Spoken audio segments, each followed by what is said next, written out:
Hey, welcome everybody to Five Pins Podcast. This is number 42. We have the regulars. I'm your host, Karie Kreutz. We have the Wiseman twins, Dexter and Tim, Adam Weber, and our special guest this week, Dwayne Gelardi. Won Masters Gold with the tournament men's team in 2018 and threw a perfect game on tour on the WCBT at TPC Sherwood in 2018. Thanks for coming on, Dwayne. Hey, thanks for having me. I'm excited to be on. Perfect.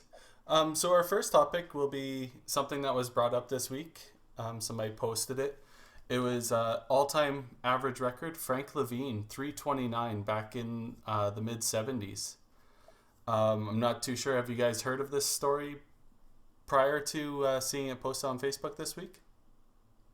Yeah, I was. It's a Grandview, right? Grandview Lanes in BC. I was out there years ago, watching their open, and that's where he used to play. And they still have the old like push pin, like leaderboard stuff up there, and it listed like all the 400s in there, and all the perfect games. And then there was Frank Lavigne, and there was 30, 40, like I think there was like 3400s in one year, and like 5 perfect games or something ridiculous like that. So it was all listed there. Yeah, he threw the 3 perfect games during that season. Yeah. So just so people know, Frank Lavigne was obviously a great player. He won the Autumn Open several times in such a short period. We know he won lots out there, won Rose Bowl. So this isn't an attack on his how he played. This is just an attack on how could somebody average 329 in a season. To me, that is absolutely unreal. To be that far ahead of everybody else in the country at that point in time, and still to this day, like Mark Goulet out in Ontario is averaging just over 300, I do believe, at this point in time. But that you see those 290s and those just below 300s every once in a while, but 329, like that's an unreal mark. Yeah. That's almost no punching ever. That's literally no punching ever. Maybe one in an entire night. In 4 games. Yeah. So I guess the reason why we're bringing this up is there is some rumors in the past, or I guess people have talked to us in the past, said that this is actually, it was based off of gambling, right? So I guess at the beginning of the year, from my understanding, we're talking to some people out west through the Muellers and that who are around that situation, or new people like a bunch of them out there, like Wayne Davies, I believe, out there and stuff like that. They mentioned that basically they had it in with the manager. The manager and him bet a bunch of people that he would average over 300 this year, and everybody else is like, no way, he's going to ever do that. And then, of course, the first couple of weeks, if you look at the scores, it was like an 800 quad, 900 quad. He's only averaging 230, 220. And then all of a sudden, people started putting a lot more money onto it. Like back in the day, it was like hundreds and hundreds and thousands of dollars, and they started gambling. And then that's when they started blocking, or I guess you can say grooving the lanes, oiling it. So Frank would know exactly how to lay the ball down. And of course, with Frank's talent already as it is, he could just handle it perfectly and figure it out. But he used to come in during the day and he used to find that groove, and they used to work on it together. And then by the end of the year, they made a boatload of money. So yes, Frank had a huge amount of talent, but he also, him and the and the management also had a little side pod going, and he split the funds. I'm not too sure if some of the listeners don't know. Frank Lavigne used to throw what's regularly known as the soft belly duck pin shot. Was a little bit of backspin, flipping the wrist. Was a fairly slow, controlled roll. It usually skids about halfway down, then finally turns into a roll. And especially when you cliff the lanes or you block the lanes, you can make the center extremely oily, where the ball will never gain enough traction to move out of the track and leave the outsides dry. So if he does throw it, or if somebody throws a little out wide, it will track back to center. So it doesn't prevent punching, that I'm pretty sure. But See, And see, I wasn't quite aware of the oiling that they had done, but I almost thought it would be opposite, where you'd have it like super dry right down the center, throw the ball right down the center, have it oily on the outsides, so that if you put it right on the center where you would punch, that ball would move off and then hit the oil and then drive straight into the pocket. Right. I don't know. I know I've seen some videos of soft belly duck pin where they do the oil up the center and then dry on the outside. So if the guy throws it a little bit outside, it'll track back to center. Yeah.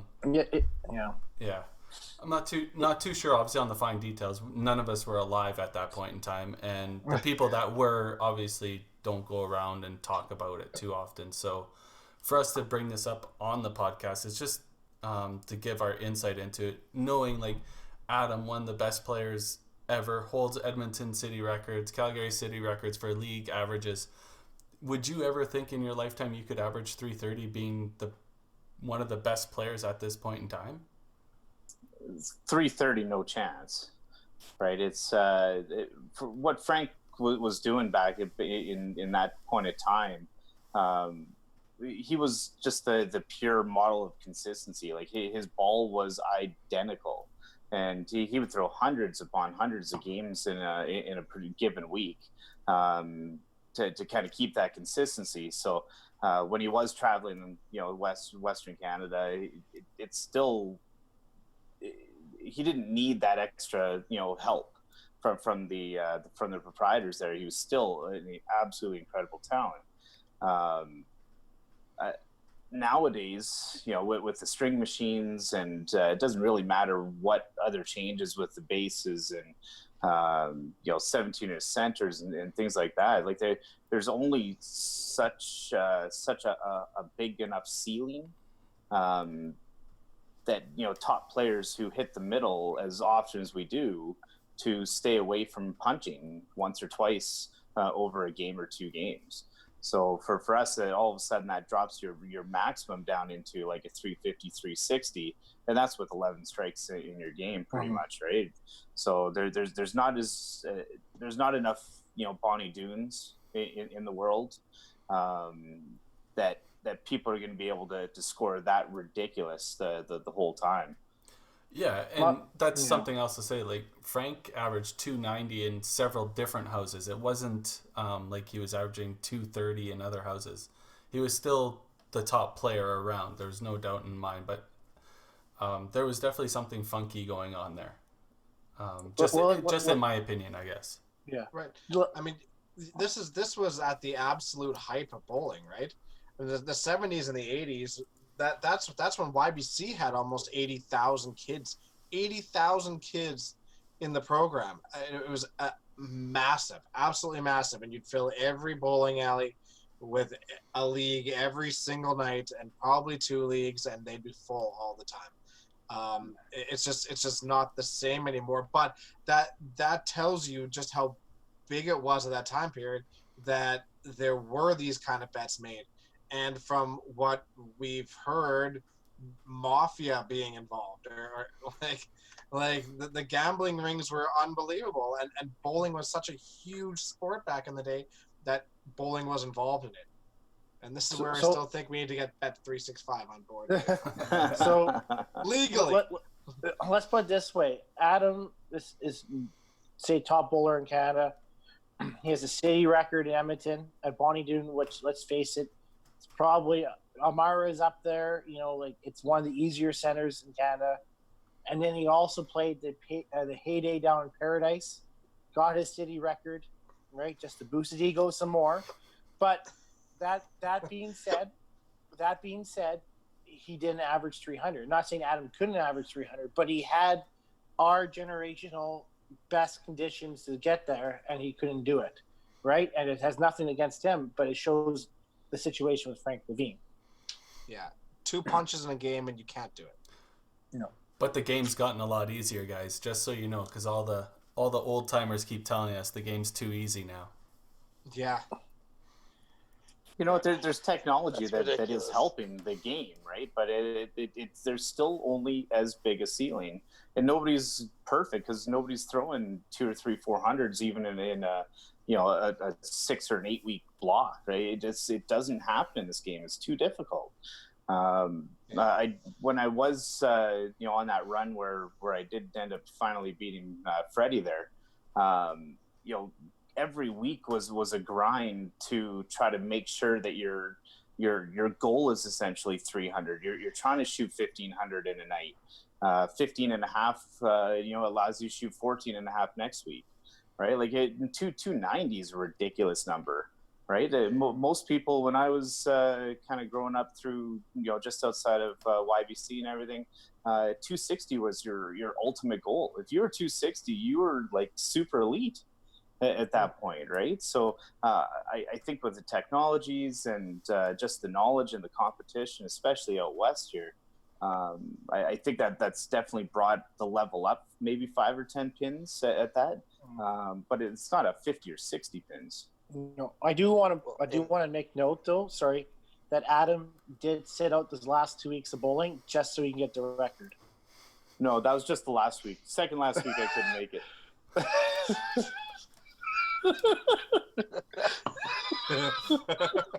Sorry, Freddie. Not at all. Since we had all our centers moved to string pin, I think in 1 year we only ever have 2 people average or 3 people average over 260, and that's out of all our players in Winnipeg. So centers are tough. They are a real thing, and when some of these guys go out west, they go up 10 pins. I mean, that's also a tournament. It's hard to judge the difference, of course, but just even watching the pin action, it's way different from most of the centers we have here. So Dwayne, here's the thing. I got a question for you then. So you talk about your centers being tougher, right? If the game was super easy, would we play like 10 pin, right? No, I agree. Rick, so I actually shared something. I added Karie into his Facebook page. It's called like Where the Bowling Centers Have Gone. It's in the States. And if you look at stats of how many perfect games by each decade, it's absolutely ridiculous. Like, it's gone up by hundreds of thousands, not just like thousands, hundreds of thousands.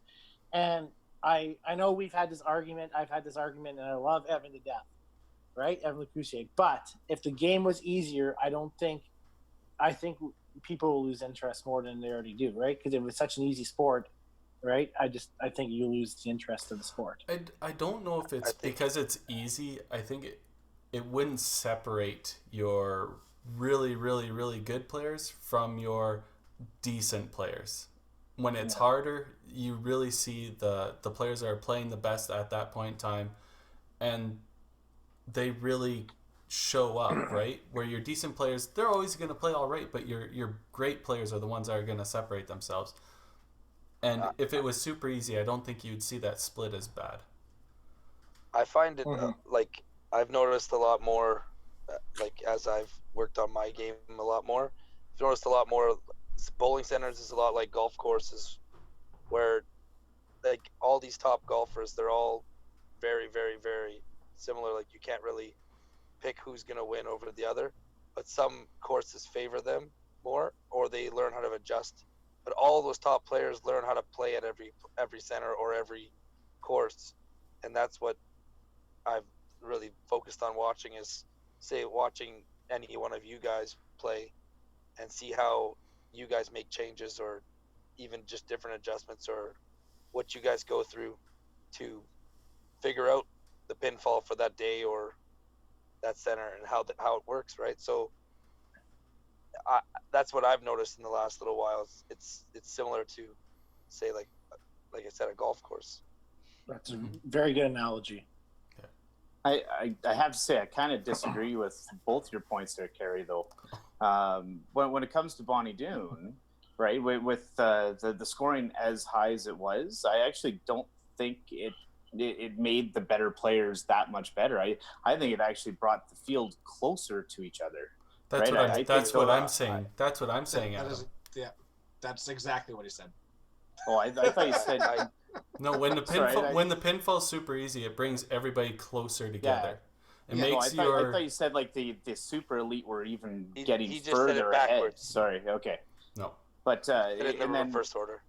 And then for if the lanes get too easy, like Bonnie Doon, look what happened to that Wednesday night league. People did start losing interest. Oh, Right, did. That league was full, and you go in there and you shoot 1,400 or you shoot 3.5. You might not even have a chance to win your match, and you see guys going nuts every single week. It's boring, right? And then over the course of 3 years, that league's defunct. So yeah, I think people will lose interest. It's the equivalent of the house oil or the house shot all the time, right? And that's the kind of thing of like 5-pin for us is kind of the the different oil patterns as you have in 10-pin. Every center is tough. You got to figure out that pattern. You got to figure out the breakdown. You got to figure out what works in that center, as opposed to just have one oil line that just works for everybody and just lights the place up. Yeah, that's the difference with 5-pin, is that our upper levels is basically the same thing as them playing with the hardest oil patterns all the time. Yeah, I will say the centers are definitely getting closer together to being the same shot because everybody's putting the same lane beds down and stuff. The only thing that really separates them now is how their pins react at the end of the lanes and what kind of oil they're putting down or what they're doing to put the oil down and keeping the approaches. If they're putting oil down. Yeah, exactly. Yes. Yeah. Agreed. I still think the biggest thing is the approaches, though. Right, because if you can drive through, then you can basically throw that shot at any house. If you're having trouble with your approach, it's going to be different at every house as well. Just add another layer. Yeah. There's lots of variables, but like I said, with them all going to the same type of synthetics and stuff like that, it's definitely taking away somebody playing at a wood house that they know there's a loose board on whatever board 16, so they can't play that line that they normally play, so they have to jump certain spots. Like that added a little bit of stuff to it. I know my home center in Wetaskiwin, when I used to play there, there was a specific spot you couldn't play because there was loose boards, there was divots, so you had to play a different line on that set. It added something to it, but definitely for the elite side of things, if the pinfall is tough, you really notice who the best players are out there, especially that weekend. I agree.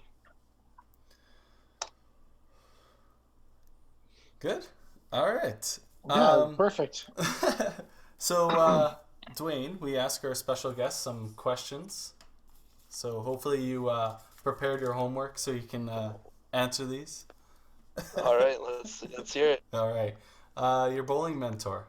Who was your bowling mentor when you first got into the game and started learning?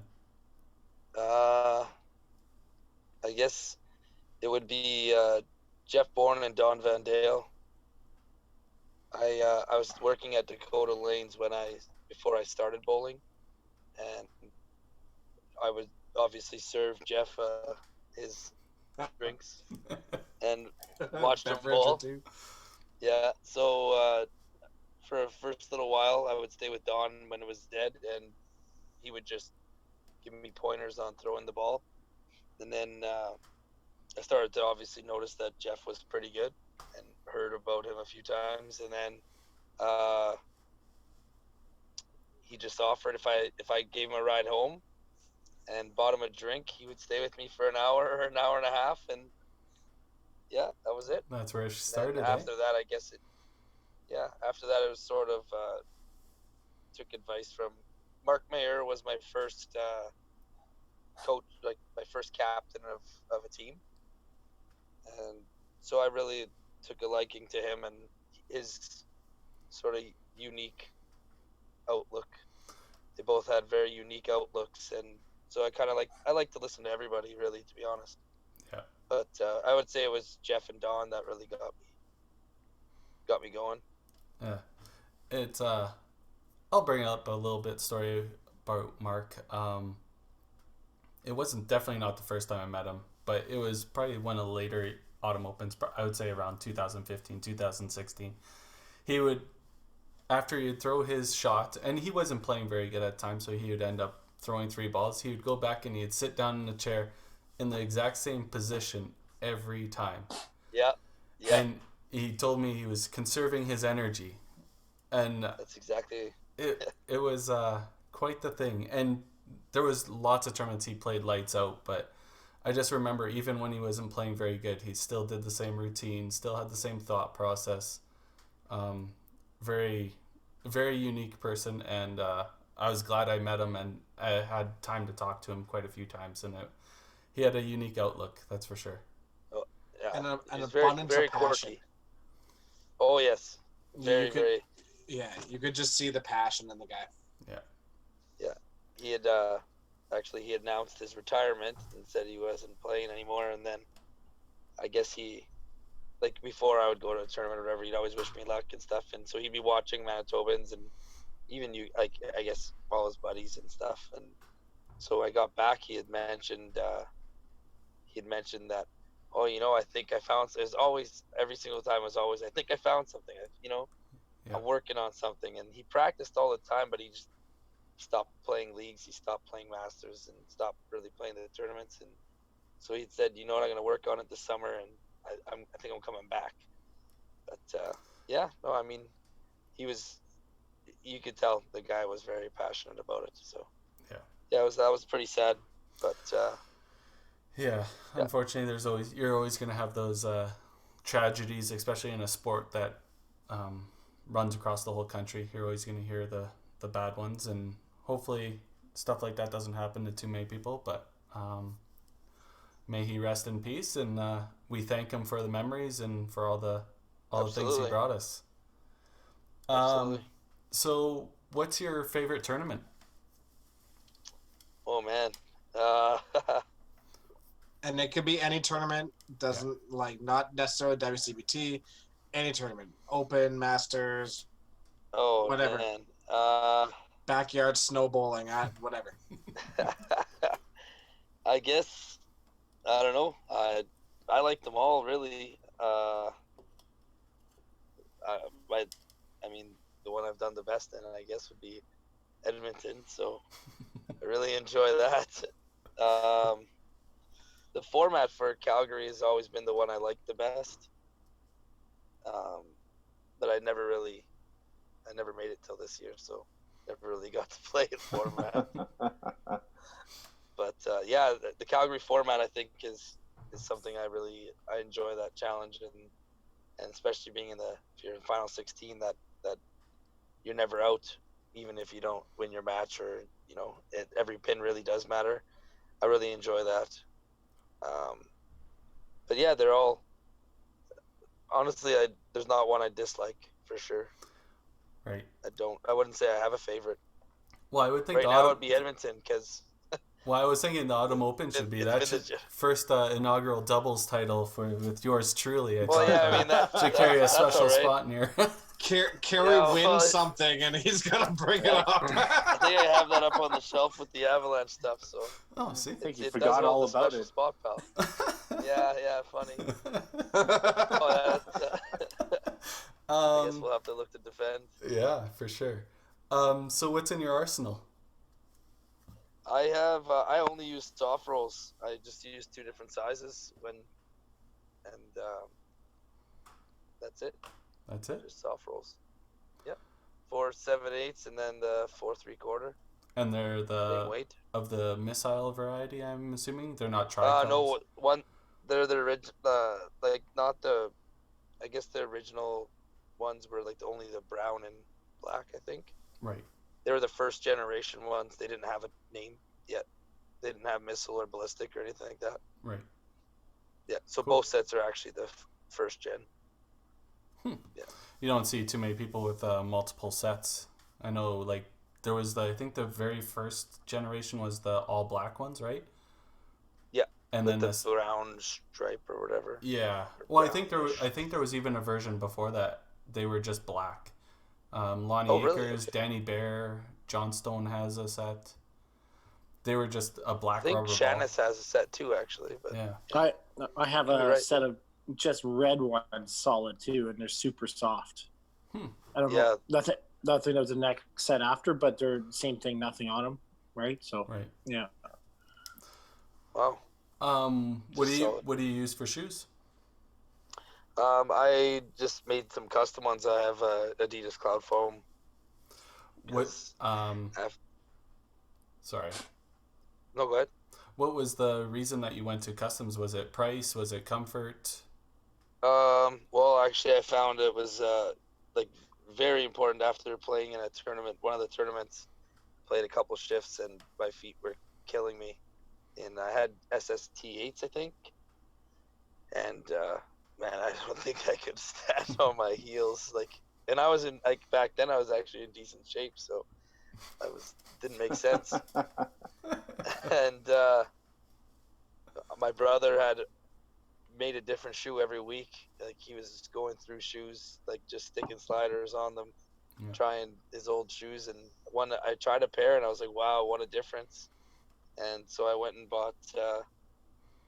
found a shoe I really liked, and something that was really comfortable, and went with that, and been using those since. Yeah, we find that, especially doing this podcast, but not only through the leagues and the tournaments, a lot of people are going that way. Some people because of cost, but a lot of people for comfort.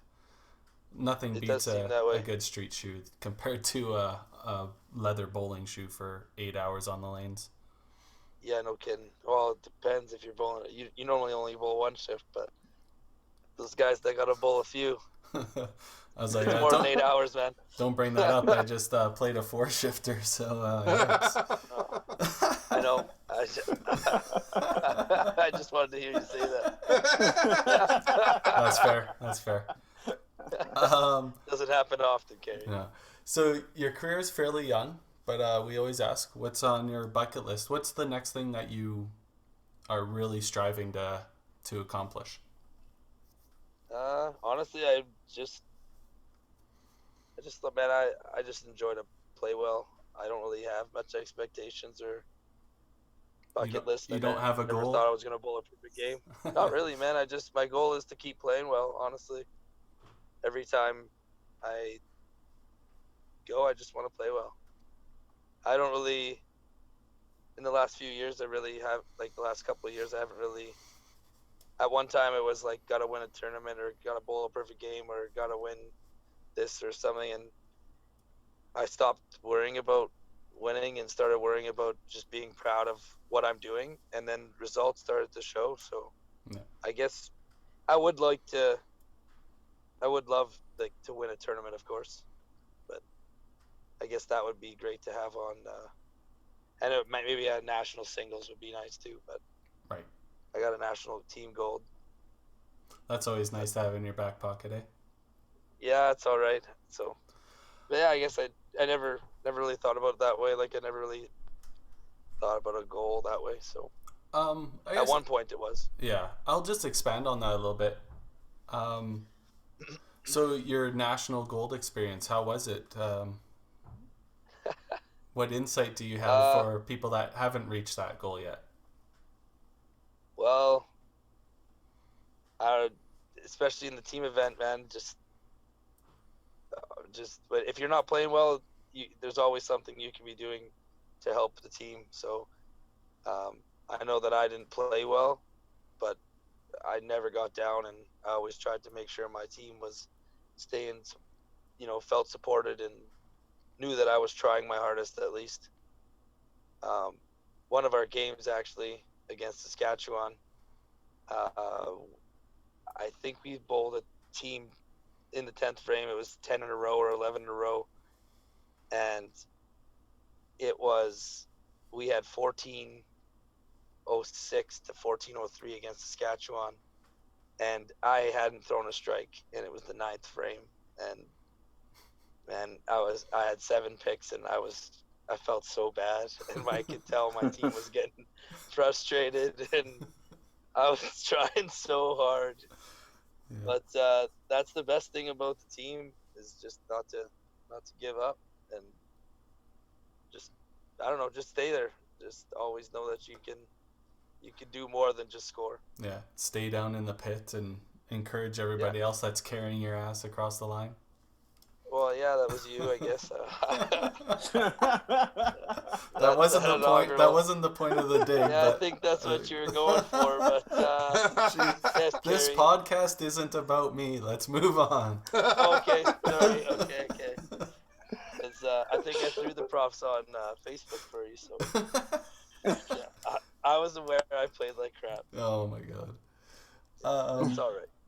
So, is there anything that you think 5-Pin Universe or the WCBT or people can be doing as individuals to improve the way 5-pin bowling is going at this point in time? I guess, I think like social media is obviously a big thing right now, so I think this is the right direction. Right. I don't know how obviously feasible it is, but I think it would be great to see like all the tournaments that are part of the WCBT, every lane be able to, you like people who are at home and stuff would want to watch.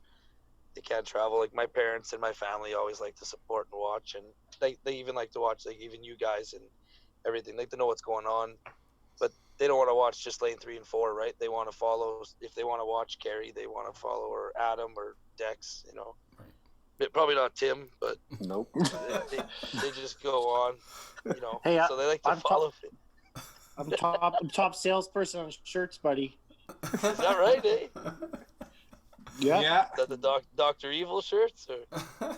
No, my balls are sufficiently heavy. He bought it himself, That's though. terrific. Yeah. Yeah. He bought That's two awesome. sizes Yeah, I too, think- in case one didn't fit.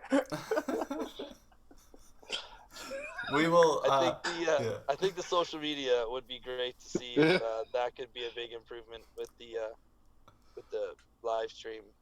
I know that's a difficult task in a lot of places, but it would be great to see. Yeah, it's getting there.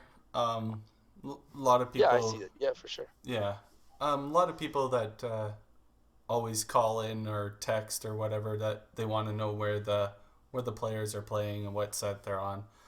Just know that it's a work in progress. Obviously, of course. 5-Pin Universe is a big part of that. We're trying to develop more tech to get it to there, but that's just I think just a growing profiles pain, and right? stuff too would be awesome. Like Yep. I know that you guys got that going, but I think that's great for a selling factor on like people look it up or something. Hey, yeah, you bowl for money or you travel for bowling and stuff, and you have this profile to back you up or follow it. I think that's good for publicity and everything. Like just full exposure, especially on like the stars of the game and the top players that are doing well. Like make sure that they're exposed for sure. To let the people who don't really know what's going on open their eyes to what is going on exactly. Yeah, no, exactly. I totally agree with you. Having that available to even, like you said, even sponsors can look that stuff up. And we're, as 5-Pin Universe, we're definitely trying to push that and trying to develop new ways to grow the sport. Hence the t-shirt sales that we've put up on Facebook and stuff like that. Sales are a little low right at the moment. People seem to like them, but we understand the wallet's a little tight around Christmas time. Hopefully, Dwayne's buying what he said. Yeah, I don't know. I'm not too sure about that. Wallet's a little tight, like you said. I got to make sure I can fit my own shirts first. I don't know what size I'd buy. But I'll wear whatever Adam's wearing soon. Just buy any blue shirt he probably owns. Pretty much. It's a good chance it's blue. Yeah.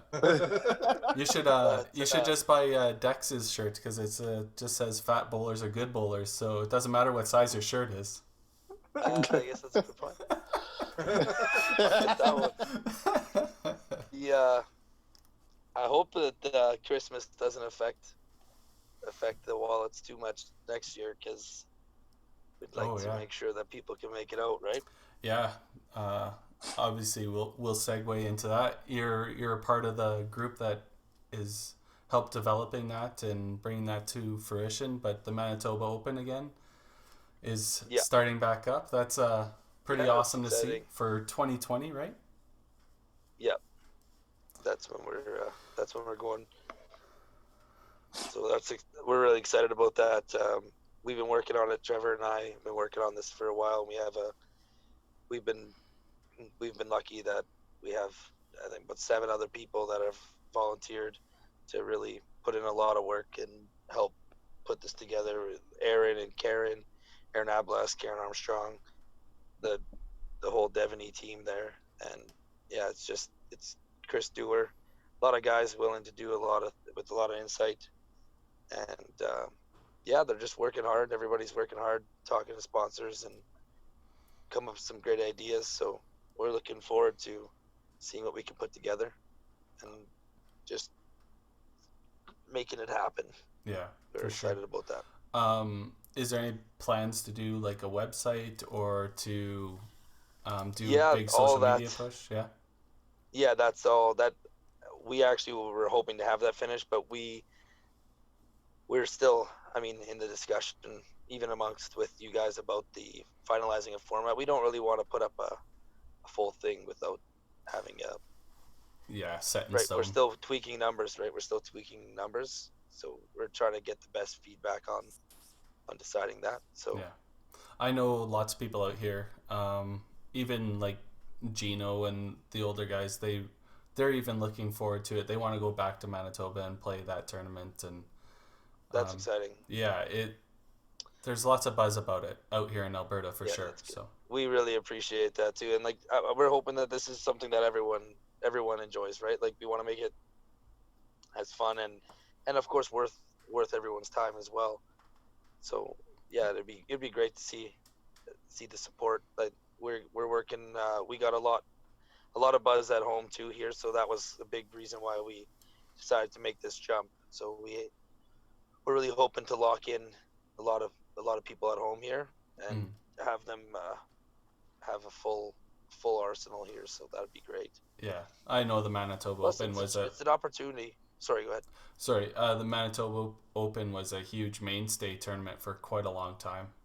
There was players out here in Alberta that used to follow on one of our Masters weekends, and they wouldn't come to Masters because it was the Manitoba Open. So to have that kind of draw at that point in time, I'm sure it's going to have that draw again. So.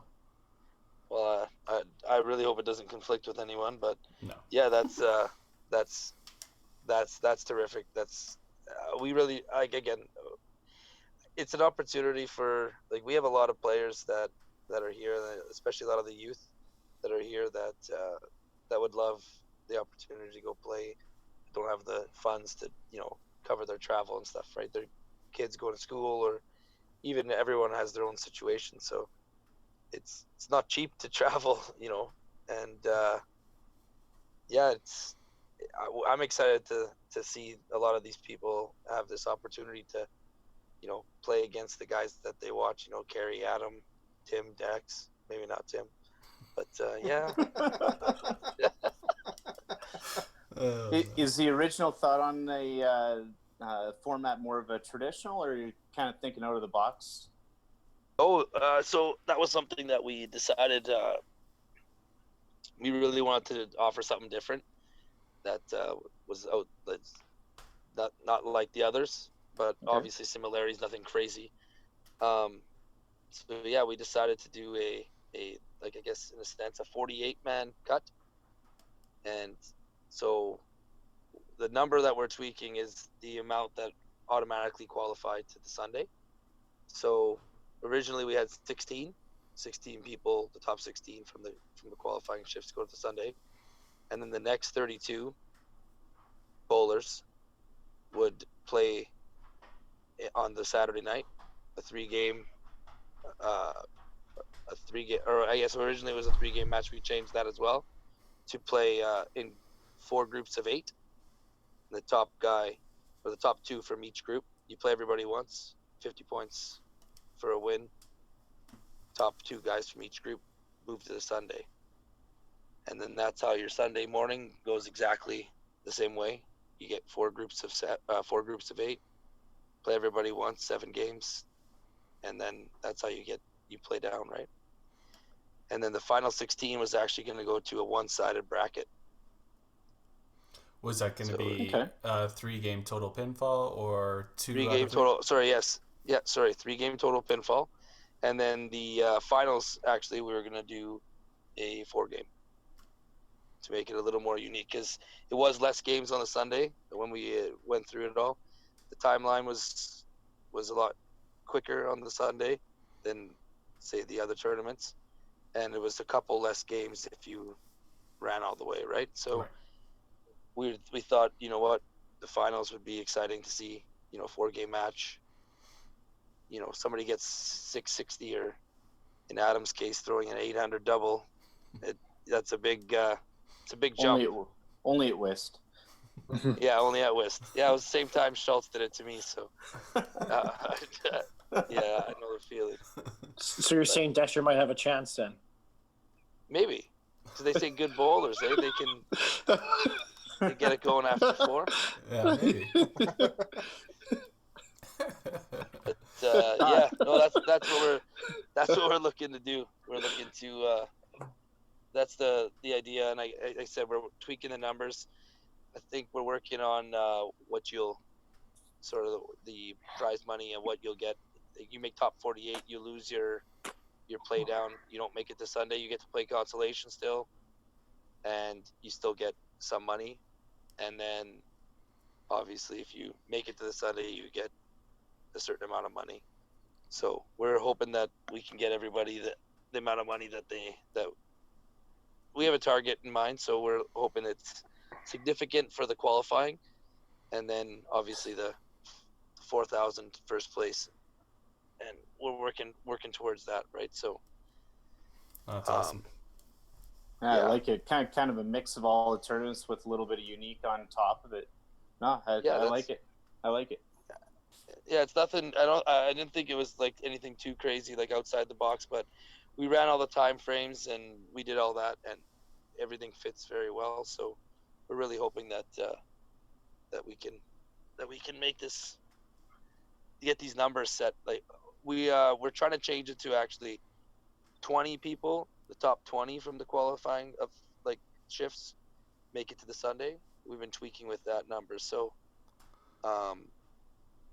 trying to figure out how we're going to play down the next 12 spots. And so, because we felt that it should be 20 out of the top 20 rather than a 16, right, that automatically make it to the Sunday. So I don't know, that's something that again, we want the feedback from a Karie and you guys out there. So we're really looking to make that decision. Actually, we have a meeting this Friday to come through it all. So awesome. Yeah, hopefully we'll have the answer by Saturday, Friday night. Well, you guys got a good group there. I'm sure you're gonna work out all the kinks pretty easily. So yeah, probably try a Thursday night format as well of some sort. A Thursday, I think. Okay, so we have a couple surprises in the mix, I think. So we're looking to keep some of that secret and the surprise until we solidify it. But the Thursday, I don't think we're gonna have any big like events like right now. I think we're just gonna do a youth thing on Thursday. Same type of deal, but something maybe a little bigger than just the quick clinic. Yeah. Yep. So something a little bigger with the youth there. Friday we're gonna have a Bakers. We're gonna have a 3-man Bakers. 3-man Baker team, and I think we're gonna do 24 teams. So we're hoping. Again, we don't know. The 4-man. You guys have 4-man. You have 2-man doubles. So we wanted to make this a little bit different and do a 3-man. Yep. So thought it was something a little bit different, but still the same. There's the only 3-man we see on the tour right now is the Regina, right? Yeah, the Thursday trios. And that's scratch, right? So. Yep. And it's not Bakers. It's just 3 players. They play full games. Yeah. So I thought that would be pretty exciting. Well, the Baker's it's a proven format, right? It's always a draw. It's always full. Yeah. Can't go wrong with it. Yeah, it's exciting. It's exciting, right? A lot of people play the Bakers that maybe come just to watch and play with a buddy. You know what I mean? Yeah. So it draws in a lot of people too. So it's always a fun night. Oh, perfect. So, yeah. Tim, you had something you wanted to bring up, didn't you? Yes, I did. This actually goes to Dexter's Rulebook Corner. Oh, good! Dexter's what? Rulebook Corner. Dexter What is this, knows the first time you've listened to podcasts? Come on. All right. Silence. Looks so confused. Okay. So I had a little bit of an issue, and I didn't know what the ruling was. I got a text message. We're hosting the IP zone qualifying in Central at Riverside, and they had a bunch of teams there. And when they were bowling, they found out after I think it was a 4-game event. So after a couple games, they found out that none of the bowlers were bowling underneath their names. Whoa. So the second, like the guys say, us, you guys, Karie, Dexter, Adam, and Dwayne were bowling. Dwayne's bowling under Karie, Dexter's bowling under Adam, and it's all POA. Now, at the end of the day, the scores are still the same POA, you would think, because the totals are there. But what do you do? What ruling is there? Like, do you just change the scores? But why wouldn't they tell the front desk, right? Like, it's from another center that nobody knew them, so they didn't know any different, right? And so what do you do? I think you let them finish that game and then you change the lineup for the third game. I think that'd be the easiest solution. That's what I'm saying. But I was like, honestly, at that point, based on the out of order rules, all of them would have counted anyways. I think I thought it was that you had to play in the order that you were set. So as long as it's not your name, it doesn't matter. But as long as if you're originally supposed to be listed as Dexter plays before Adam, Adam plays before Dwayne, Dwayne plays before Tim, as long as you followed that order and you're on the correct lane, then everything counted. If anything was out of order, so it shouldn't count. Is what my understanding was. My understanding was they just didn't like the order and they bowled the order they wanted to bowl in. So they didn't have the computer scoring set up for the lineup that they decided to play in. They just and they never told. I don't they see never a problem told. with it. Well, No. okay, so yeah, you're right. But okay, so if like you're bowling on the wrong lane and an entire team bowls out of order, then you just make the scores proper and move it over. But it does say here that that's if you're bowling on the wrong lane. Mm-hmm. When it's discovered that a bowler is bowling on the wrong lane or out of turn, a dead ball shall be declared and the bowler must re-bowl on the correct lane in the correct order. But what if they completed several frames that way? Well, yeah, there isn't one for several frames. There's one for a team. So and by team they're referring to multiple people. It's a bad wording, but they are referring to multiple people bowling on the wrong lane at a time. Those are kept, but it says when they're bowling out of turn, a dead ball shall be declared. To me, that sounds like they have to re-bowl all of it. Yeah, that's what I understand it to be. Whew. Now, if you got to pick, I think you just let the scores stay. But according to the rules, I think you have to bowl again. Well, the problem is, who's to say that they kept that order throughout the whole game as well? Yeah, no idea. Like, they found out right at the end. I'm like, well, I was like, I don't know. You had to look through the C5 rule book. I've never had somebody do that before. Right? So individual POA didn't mean anything. It was just team POA? It was team POA, yeah.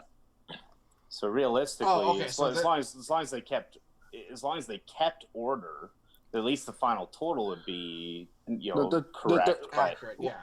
Yeah. Well, I think regardless of the order, if the averages are correct, they still would have been the same. As long as they completed the whole game in the same order as they started. Yeah. So out of all the years, throw your ringer in on a double or something like that. Now, you only in Central, Karie. Wow. So okay, that's weird. So I wonder how the tournament was set up. Like just inquiring, like how was set up in Pro Score? It was Pro Score. I wonder if they had the skip function set up so you could change it, or probably if not, I wonder if they requested at the front counter for it to be changed. And whether it happened or not, I don't know. That's interesting. Because you can just hit reset and start the game without changing your order, right? Yeah. On Pro Score, so that's what likely would have happened. Then they just decided just to bowl in whatever order they wanted. Yeah, pretty much. Wow. You know what? I'm glad you enjoy. They qualified, yes. Ooh, can of worms. Rule 21. Yeah. I don't know. So does this get brought up to the A5 board to figure out what they're going to do with their interprovincial qualifying? Because I don't know. But truthfully, Tim, it needs to be discussed. Like to me, I don't care. If somebody wants, if they wanted to bowl in that order, mathematically, all of that makes sense. Like that's fine. But your rule book, C5 rule book, specifically says dead balls. That means they haven't thrown a ball yet for that tournament. Yeah. So was their lineup different from when it started? Don't know. Who knows? Did Gino play 15 frames? Right. Yeah, I don't. So I have to bring it up. Like I have to talk about it. But I got the text message, and they're finished, and I couldn't load up the C5 rulebook because I was at IKEA shopping for my kitchen knobs. I mean, I couldn't. So my question is, did somebody make an appeal? No appeal. So I don't think there can be anything done about it now.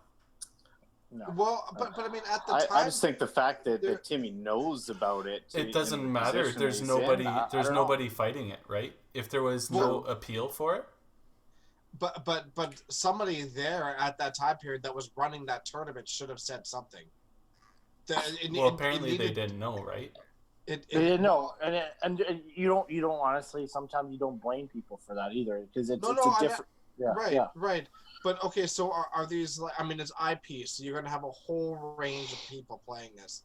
Were they like really new bowlers? Were they older? Can they plead ignorance, or is I would the team of issue that I do believe it is a brand new team.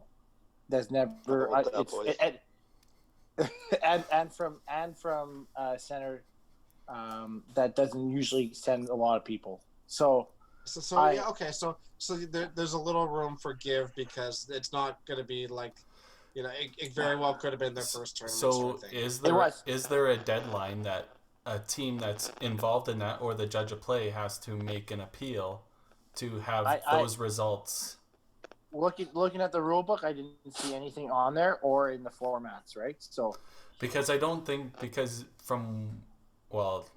have to tell us who told you, but if it wasn't a competitor or the judge of play or the tournament director, that's not an appeal either.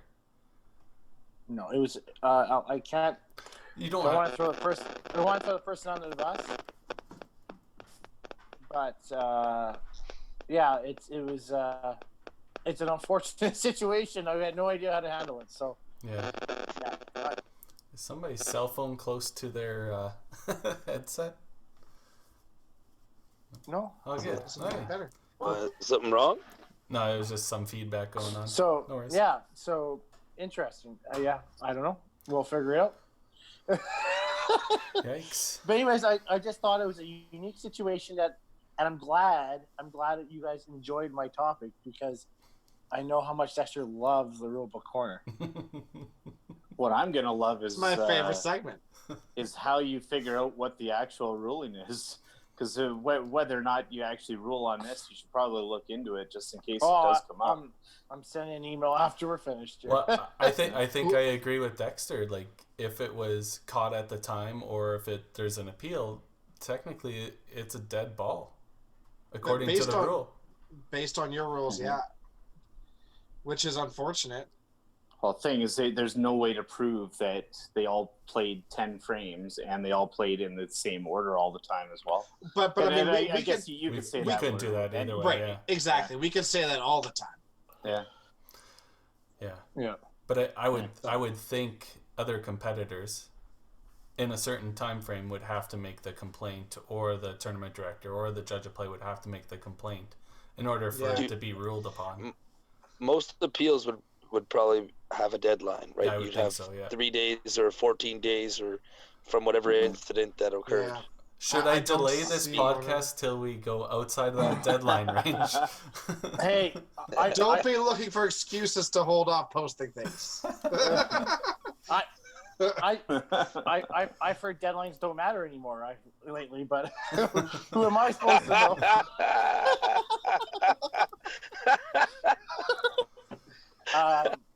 You know what? I'm curious. I'm curious as to what like the house rules are for like, I don't know, because we've had people that join bowling for the first year. They're bowling in a league, and you know what? Their buddy's going to be late, and then we'll look up in the fifth frame, and their buddy or whoever's waiting for them has been bowling for their buddy the entire time, thinking it's no big deal. It's just people being ignorant of the rules. So I kind of wonder, like, if it's the first year, kind of like what the leagues are like at the center they're playing at, you know, because I don't know. We squashed that pretty quick. I was like, guys, the averages matter for tournaments. You can't be doing that kind of stuff. So okay, that makes sense. So we'll hit up one last topic before we close out this podcast. So we put something up on Facebook asking people for topics. And the one I want to hit upon, since I'm a part of it and Dexter's a part of it, Allison Cummings had posted, what was the likelihood or possibility of the WCBT running a team event? So as president of the WCBT, my stance is the WCBT is there for the singles professional competition. But that doesn't mean that like 5-Pin Universe or host centers don't run cool team events for something else like that. Yeah. To me, that would be cool. I don't see the WCBT ever stepping in and running a team event. That's not what it was set up for. Well, you're exactly right, Karie. I mean, the thing is like I think having a high stakes team event would be awesome. 3 days. You put in. You have like 5 players. You put in like $3,000 or something big, and then play like an open sort of event sort of thing. But that's not the WCBT area for us to do, simply because that doesn't fit into our point system. Yeah, there's no way that event. Right. There's just no way for that to amalgamate into there. So I think that's where that needs to be separated. But I think that there's definitely a market for a high stakes team event. What about making some sort of a team event with from the qualifiers for the championship at the end? Like Calgary Cup? So like the what, sorry? We have a Gallagher Cup. Yes, and similar to that, I suppose. Yeah. But that's sort of a fun. Yes, for sure it is. That's sort of a fun thing. But I mean, like, you have the option to full out competition. So that is something that has been booted around. So 10-Pin Bowling does something similar on the PBA Tour. They have what's called the Elias Cup, where they have a league. So the players are drafted into 8 separate teams, and then they play a league event it's usually a weekend at one of the other tournaments or whatever. That is definitely something that's been talked about. But for I guess financial reasons, it would be hard for like TP or Sherwood to host another day of team events and people to put in more money to be there that weekend. It would be tougher, but I think you could create a whole event by itself on its own weekend. I could totally see something like that. Absolutely. So actually, when Allison messaged, I think she was on my post or Not too the sure. 5 Pin Universe. Yeah. Anyways, so I messaged her and I actually asked her because it can go in many different ways on how you can interpret what she was asking, right? And she said she talked about this one and how negative moment can turn into a positive, I think, or it was your other comment. She said, honestly, I'll figure out what I was trying to say and I'll get back to you. So she's like, please don't say it on podcast. I don't know how to, but it was like, it was talking about like, also with Masters in Yaba or around Ontario, something similar to that. I know I talked to Karie a while back. I think Adam was in there and Dex too. We're talking about something like the Elias Cup. I would love, let's say in Alberta, or even you can promote it Central and say Edmonton or Calgary and Central, or whatever you want to do with it. But if you had 8 teams, you picked maybe 6 weekends a year or 6 days a year that you wanted to play. You have a roster that's, maybe you draft 10 players on a roster, only 5 play that weekend or 6 play that weekend. A little bit more flexible for people. You have some cash prizes in there. I think that's something we could probably get around. Right. I'd be okay with that. Yeah, I guess I'm just going to take your question literally. Sorry, Allison, if that's not how you meant it. But I don't think the WCBT would really have a stance on that. But I'm more than willing to talk, like if 5 Pin Universe wants to set up a tournament, something that thing. If we're going to look at it for the professional side, like what the WCBT is trying to promote, I don't think there should be a cap on averages or anything because some people don't play league averages. I think it should be wide open. You bring the best team you can bring and you compete for the money that you put up. It's funny. Somebody else messaged me about the same thing, being like, hey, there should be a tournament like an open format tournament where you can, pick your team. But it was Kathy Langlois, and she's used to like the stuff out in Candlepin and stuff where you have a 7 or 8 player team, but she figures one requirement should be having a woman on your team too, or have a couple women. Yeah, that's fair. But that's totally fair if that's how the tournament is set up. But I think for the professional side, you just couldn't set a cap on it. I totally agree. Yeah, I think it's wide open. It would be unfortunate if, for some reason, you got the best 5 bowlers of that season on the same team. Yeah, that would be unfortunate. But let's be serious. At that point in time, everybody can beat anybody. So, right, and it depends on the center. It depends on the weekend. Depends on how much what the weather is outside and how things There's so many factors. I think something like that definitely can be done. For the questioning, WCBT definitely wouldn't have a stake in the game at this point in time anyways. Could there be something on like a Thursday morning or a Monday morning or something at these tour events to have like a side offering? Monday afternoon for TPC at Sherwood so that we can sleep a little. Or Wednesday night. Oh man. It's gonna become a week-long event. That's it. Yeah. Actually, no. That was a really good question that came in from Luke St. George to Dex as well. Oh yes. About the TPC, just a matter of with your deep run and obviously being so directly involved in the tournament itself. Did it help as a bit of a distraction? Were you worried about just how the tournament was running, et cetera, et cetera? I wouldn't say it helped. I don't think it ever really helps. But at least with me, like I'm sort of used to it. Like my whole game is built around being distracted. Like literally all the time. I'm talking to people. I'm wandering around. I'm like the last thing I am behind the lane is focused on my bowling.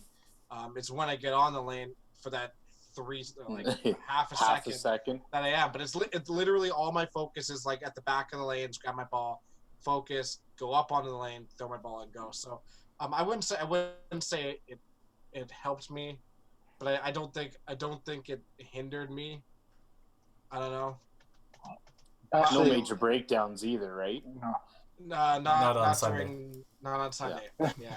So actually, it's funny, yes. Luke, I actually can tell you a true story here. So when I didn't make the cut on Saturday, Dexter came out to me and he said, "You know what? Thank God our best employees working Sunday. I will have no distractions." And look how he played. He runner up. That really sounds like a direct quote from me. That's You heard it here first. Tim is the best employee at Sherwood Ball. Look, I spent all day Sunday knowing full well that there was a possibility that I might have to work on something. But that being said, when it got down to 8s, all those worries disappeared because we had open lanes. If something happened, move them. Yeah. End of story. Perfect. You're welcome. Yeah. All right. Well, we'll wrap up. Being terrible. We'll wrap up the podcast right here. Thanks, Dwayne, for coming on. Thank you guys. Sorry you had to listen to the Wisemans bickering a little bit at the end, but that's as per usual, and that's how we like running our podcast. All right. Thanks, guys. Thank you. Thanks.